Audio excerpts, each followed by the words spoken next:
Hello, thank you for everyone calling in today. My name is Dale Stanek. I'm the Director of Safety here at Doran. With me this afternoon, I have Jason O'Brien, Hours of Service Manager, and we also have Kevin Gibson, our Business Development Manager, joining us today. I'd like to start off and talk to you guys concerning last week's safety blitz that was going on throughout the United States there. I want to thank everyone for doing an excellent job. We did not have any reported unsafe violations. I appreciate all the extra work that everyone did to make sure we got through that with no violations. Thank you so much. Leading into that, I would like to talk to you about our CSA scores. We did get new CSA scores that came out last week.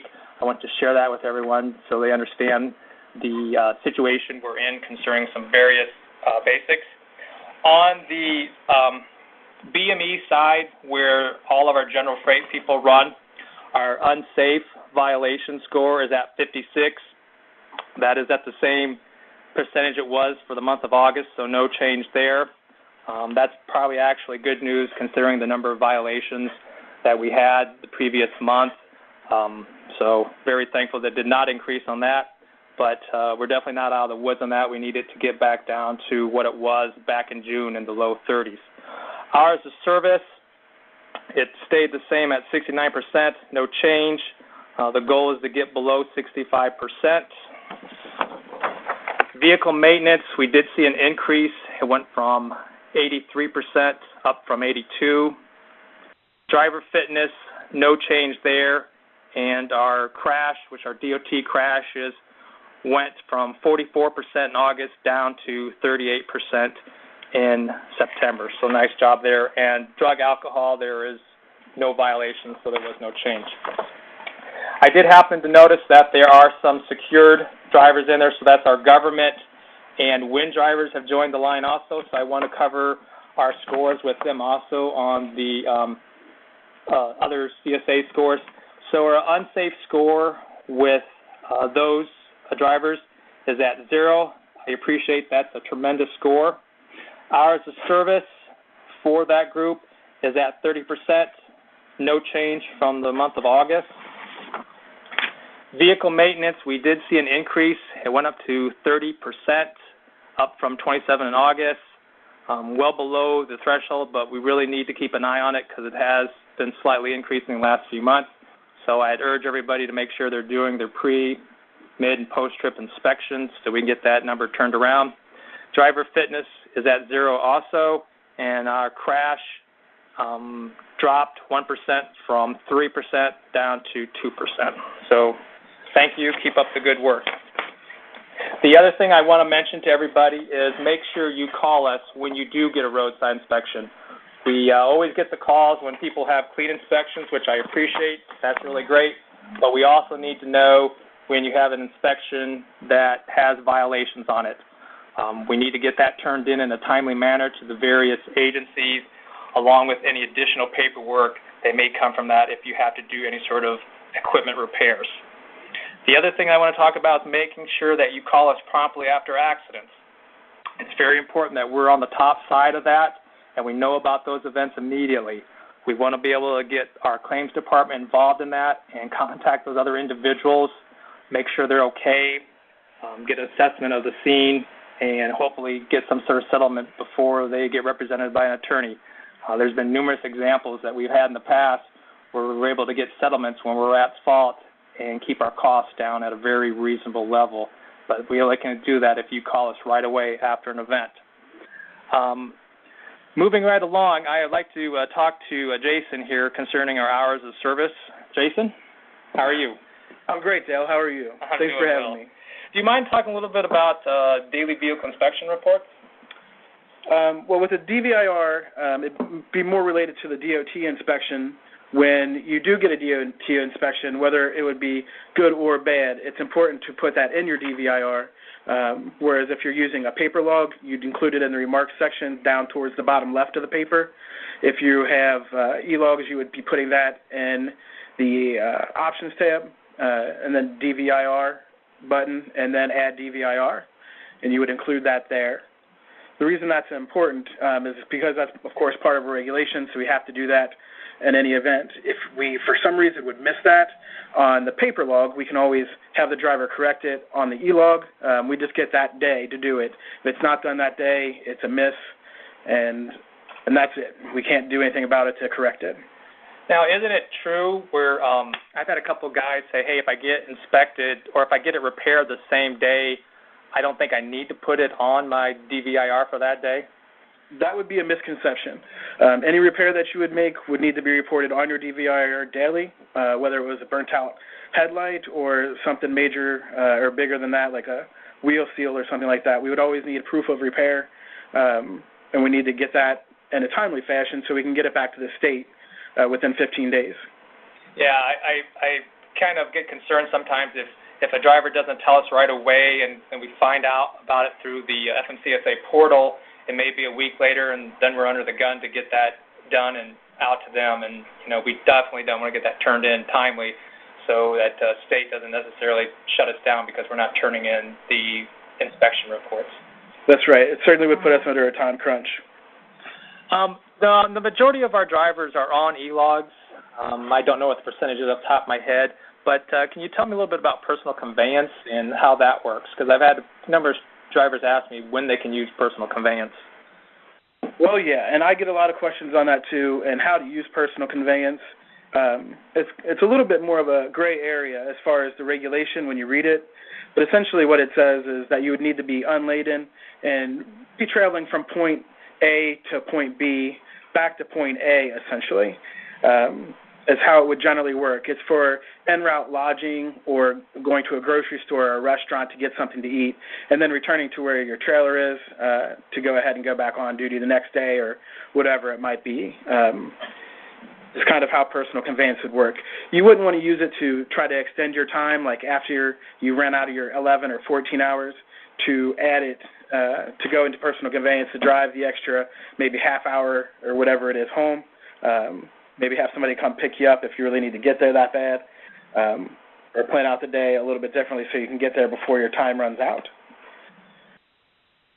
If I'm clear with our, I guess the way the logs work, because I know we'd spoken before with other drivers, if they're in a lot and they came to a stop but then they need to move because the parking spot is full, they're able to do that without being an on-duty function, correct?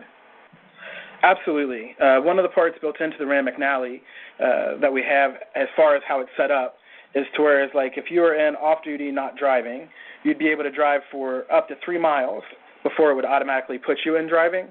So you have that advantage, and that can work for you in certain situations to whereas I've had drivers be in violation for, say, their 11 hour. By 11 hours and 1 minute, they would tell me that they were at a truck stop already, but they took 5 minutes to find a parking spot, and that's how they went into a violation for 1 minute on their 11 hour. So that kind of shows up, and it could cost the company 7 points and the driver 7 points on their CSA.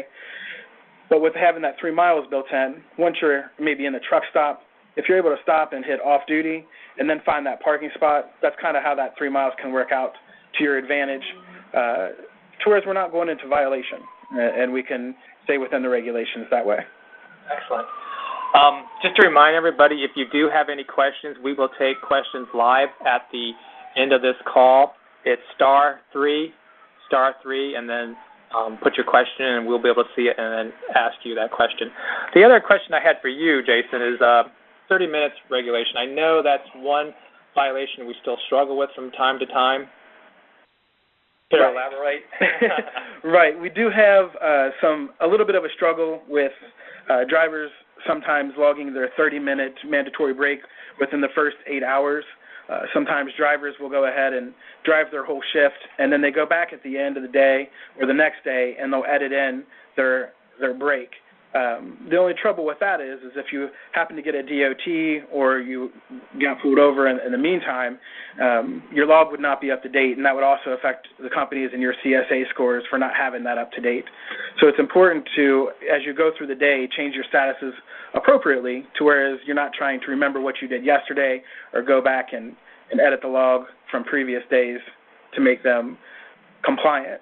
Anytime you do that, it does show up in the system as a log that was edited. to make it compliant. So it still gets a flag on it showing that edits are being made and we're not doing it properly. Okay. I've had a couple of drivers ask me about are they exempt from the 30-minute regulation? Yes. Certain drivers, as long as you're permitted, would be exempt for heavy loads, wind drivers, and sometimes our government drivers are also permitted not to have to take that break. But obviously for that to happen, you got to have the exemption with you, and then you also, the CSA scores have to be below all the thresholds, so that really limits it just to our wind and government drivers at this point in time. That's correct. Okay. Thank you so much. I'd like to talk to Kevin right now. He just got back today after doing some travels out there and doing some business development for us. Kevin, you would like to discuss some of the things you had seen and talked to customers and what they're looking at as far as, our business and the scores, our safety scores around that. Absolutely, Dale. Thank you for having me. Thanks to the fleet for joining us. This is our second go at this. Looks like our turnout is up considerably from last week. I just wanted to talk a little bit about our sales process when we're going in to see an agent or to see a customer, whether it be a new customer or an old customer, whether it be a GE or a mom-and-pop manufacturer maybe in Cincinnati. Trucking is not just a solely picking up and delivering on time anymore. There's so many other variables now. With a lot of the places where we're going, the PPE requirements, your CSA and your ELD. So it's not just a general process anymore. It sounds a bit cliche, but safety does sell. I had dinner last night with a top 5 customer. We spent probably the first 45 minutes reviewing our ELD compliance, our CSA scores, and they want to know where we are. They want to know what we're doing. They want to know, where our scores are and what percentage we're running. So to think that you may be being inundated with calls and safety, for obvious reasons, but for a salesperson to go into a customer and for us to be dotting the I's and crossing the T's the way we are, and we're doing a great job, by the way, and that's directed to all of you drivers out there on the call. It's much easier and makes my job a lot easier to be more on the offensive than the defensive. I can bring that up to a customer and tell them what we're doing, where we are. So I really think we're positioned well with a mandate coming down here in just a few weeks now down the road. 6-7 weeks. I think we are in a really good spot, and we really appreciate everything that you guys are doing to be safe and compliant, because it does make our jobs a lot easier here. On the business side, I can tell you that the last few months here at ACE have been some of the best months we've had in quite some time. The rates do seem to be trending up. We're closing in on our goals that we set last year with a good, strong finish. I believe we'll hit those. The spot market is really good with pricing. Capacity is definitely tightening, so we want to make sure that we are doing what we need to do to get you, the most bang for your buck, so to speak. And lastly, I just want to stress that you guys really are, you men and women really are the best representatives that we have, and that goes for agents, that goes for customers, that comes to fellow drivers that you run across out on the roads and the highways. It happened just 2 times over this trip I was on. The professionalism, the ability to get the job done safe, cargo claims are down, so everything from a sales side is really looking up. So I just encourage you all, to keep pumping Ace Doran to fellow drivers. If you have customer leads or agent leads or anything that you think we could use or would be benefit to both of us, to all of us, to our company, please, reach out to me direct. I'll be more than happy to discuss it with you, to follow up on it, and do anything we can to help the business grow. So I really, really appreciate being on the call. I thank you all for what you do, and really, it's just ironic that I just got back in, but the light is shining bright on Ace Doran, not only from a safety point, but just from the way we're conducting business every day. So I appreciate you letting me sit into that. Kevin, you're more than welcome. You've always been a strong advocate for safety. I appreciate you being able to getting back here and being on the call with us. And for those of you who may remember Kevin, he was our MC at the driver appreciation here in September. He did a heck of a job. So we will be taking calls shortly. Any questions, please hit *3. It looks like we do not have any questions in the queue, so I'd ask you to, if you have them, please get started on that. We're almost finishing up here. So *3. I did want to mention winter driving. I know it may not seem like that in certain parts of the country, but we are getting towards the end of October. Winter will be bearing down on us. So I just want to take a couple minutes and make sure everyone's prepared for winter driving. Some of the useful things that you should think about having in your truck is additional tire chains, shovel, windshield deicer, spare windshield wipers, boots with traction, stocking hat and gloves, winter coats, blankets, extra water, snacks, first aid kit, flashlight with spare batteries. The other thing that we should start considering is making sure when we're doing trip planning that we're reviewing weather conditions on your route. Make sure you have increased following distance on the roadway, especially when there's adverse conditions on the road. Eliminate your distractions while driving. Stay hydrated. Make sure that your heat in your cabin's not too warm so you get fatigued. Definitely don't want anyone falling asleep having an accident. All right. With that, I'd also just like to remind everyone on our no tolerance on a couple items here. I know Jim and I spoke about it last month, but we have a couple items that you cannot ever do. First one is seatbelt. Make sure you're wearing it properly. It's got to go across your chest. You can't have the shoulder strap going behind your back. You're going to get written up for that, so make sure it's on properly. Any speeding over 11, rear-end accidents, having any handheld device, being in construction zone. We definitely don't want to lose any of our owner-operators. We appreciate the work you do. We're looking out for you. We just want to make sure you're successful here, so please be mindful of those violations. Lastly, I just want to mention to everybody, since the last call we've had here, it's been 30 days, we have not had any unsafe violations here for the Ace Doran fleet.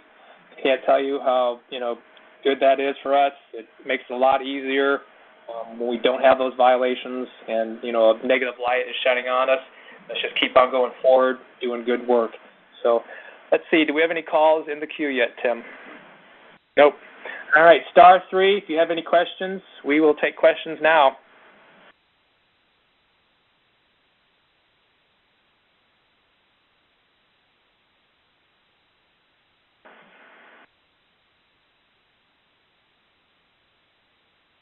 No?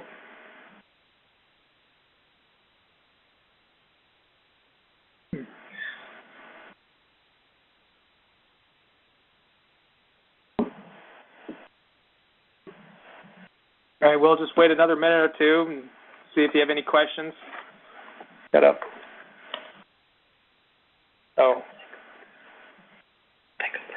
Okay. All right. Well, it appears we didn't have any questions. We'd just like to thank everyone for calling in. We had a great turnout, as Kevin mentioned. We had 80 participants. I appreciate everyone calling in. It's your dedication to safety that will make us successful. Oh, hold on. Are we getting a question?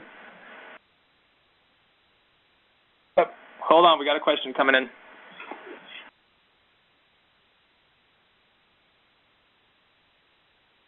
Oh. Got a second question coming in.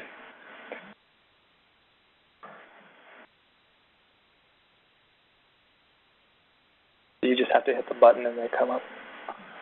Okay. Oh, okay. All right, just bear with us. We got two questions in the queue right now, and they're coming up.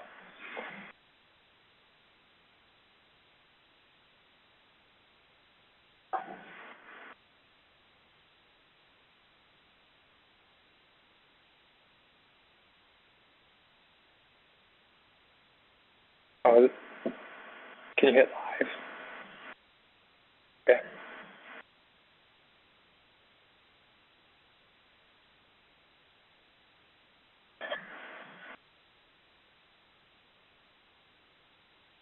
Looks like our first question will be from Bob Runlet. As soon as they're finishing getting his question and patch him in here.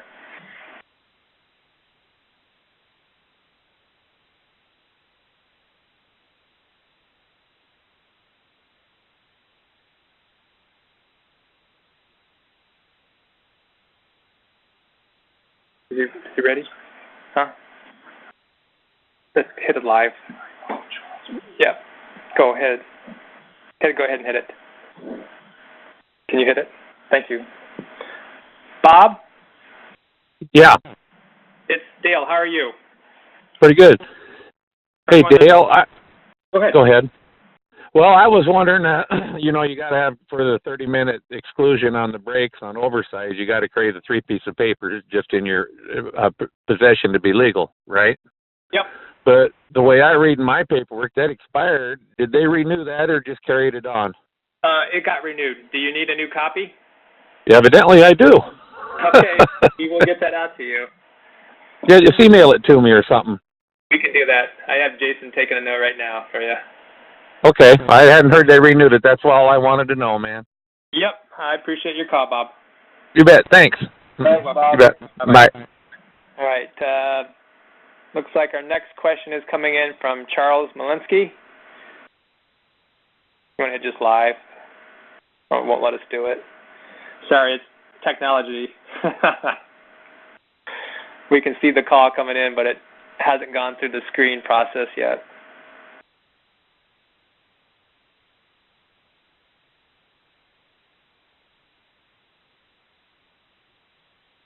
Yeah, all right. There we go. Hey, Charles. Hey. This is Dale. How are you? I'm doing good. How are you doing? I'm doing well. You want to go ahead and ask your question? Yeah, I have a question. See, I don't know, it was probably 6 weeks ago or 2 months ago, we got on the electronic logs, and we had a problem. We were only on them for one day, and there was something that was set up wrong or something, so we went back on the paper logs. Well, we're getting a new truck next week, and we're going to go back on the electronic logs, and I know, do we need to go through, like, Keith Copeland down in McDonough, or do we have to deal with you folks up in Cincinnati now? Well, I know you guys on the government side are using OmniTrax, and yes. Ben is the one who has the access to that. We are getting access to that software, so we can handle your request needs. If you're getting your new truck, we should be able to help you by next week. We'll have knowledge to get you set up. Okay. All right. Yeah, that was a question. I gotta go through a whole bunch of stuff to get this truck online. I mean, I never thought it'd be so much work to switch trucks, but I know I spoke with your wife. It was maybe like 2 weeks ago or 3 weeks ago, and I thought we'd have your paperwork, but I know she said she's still working on it. Oh yeah. Well, they just called today and said it was done, and we can pick it up like the middle of next week sometime. Oh. So What kind of truck did you get? we bought a new 579 Peterbilt with a 120-inch sleeper on it from Bolt Custom Trucks up in Fort Wayne, Indiana. You'll have to get us some pictures of that so we can get them up on the site. Oh yeah, don't worry, we're gonna send lots of pictures because we got her painted up nice and pretty. So. That's great, man. That sounds great. Maybe you can swing by. Oh yeah. Well, it's never going to be any cleaner than it will be when we pick it up. So. All righty. Well, thanks for calling in. Yeah, thank you, Carter. All right. Great work. I appreciate thank you. it. Thanks. Yep, thanks. Well, I do not see any more calls in queue, so we're going to head and shut it off here. So, once again, I just appreciate everybody calling in, all the hard work you do. We appreciate it here. You know, without your guys' hard work, there wouldn't be a need for us. So, just keep it up. Jason? Yeah, I'd like to thank Thank you, Dale, for having me on the call. And just on a final note from me, would like to just remind any drivers that have their inspections due here in October. We got about a week left, so go ahead and get those done and send in as well.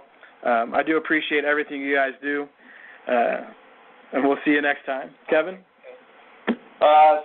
Same for me. I'm glad to be here. I'm glad to be on the call. And just like I had mentioned earlier, not to be redundant, but you guys really are shedding positive light on Ace Doran. The customers see it, the agents see it, and things are really on the uptick here for us. So I just encourage you all to to remain positive, upbeat. Looks like we're going to get a nice bump here going into 2018 with freight. So anything that I can do for any of you, be it sales development or just anything on the back end, feel free to give me a call here in Cincinnati. I appreciate it. All right. Thank you so much, Kevin. Just a reminder, we'll do this call again next month, end of November on Wednesday. I don't think that's a holiday, so we should be good. Look forward to talking to you guys then. Thank you so much.